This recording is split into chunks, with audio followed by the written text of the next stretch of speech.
Elle a été confirmé que le prince Harry assistera seul à la cérémonie du couronnement de son père, Charles III, en l'abbaye de Westminster, le 6 mai prochain.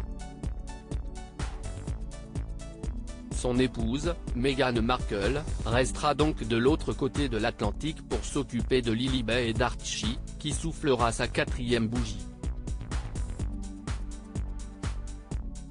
Et si certains ont vivement pointé du doigt son absence, la duchesse de Sussex a peut-être échappé à une confrontation avec un illustre membre de la couronne, Kate Middleton.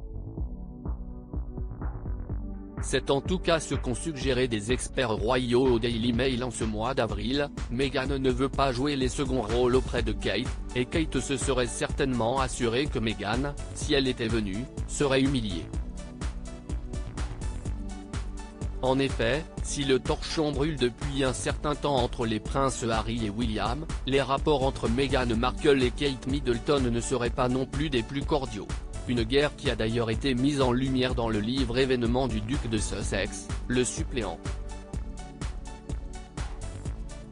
Dans son ouvrage, le cadet de Lady Diana avait ainsi fait état de plusieurs accrochages entre son épouse et sa belle-sœur, à l'image d'une discussion houleuse qu'elles auraient eue concernant la grossesse de Kate Middleton. Il y a eu une discussion sur le timing de la cérémonie de répétition de mariage et sur les robes des demoiselles d'honneur, et Kate était très contrariée. Meghan a dit que Kate devait avoir le baby brain, un syndrome de grossesse pseudo-scientifique qui altérerait la mémoire et les fonctions cognitives des femmes enceintes, note de la rédaction, à cause de ses hormones. Une remarque qui n'aurait pas du tout été au goût de la princesse de Galles. Supérieur à Kate Middleton versus Meghan Markle, ses apparitions publiques marquées par des tensions. Meghan Markle hantée par le souvenir des obsèques d'Elisabeth II.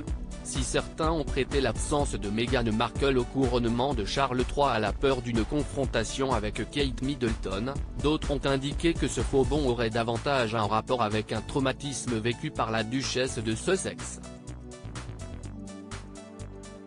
En effet, en septembre dernier, à l'occasion des funérailles d'Elisabeth II, elle avait été attaquée de toutes parts par les tabloïds, une presse qu'elle avait tenté de fuir en quittant le territoire anglais. Et il est certain que sa présence au couronnement de Charles III aurait fait couler autant d'encre, si ce n'est plus. Article écrit en collaboration avec 6 médias Crédit Photo, Action Presse.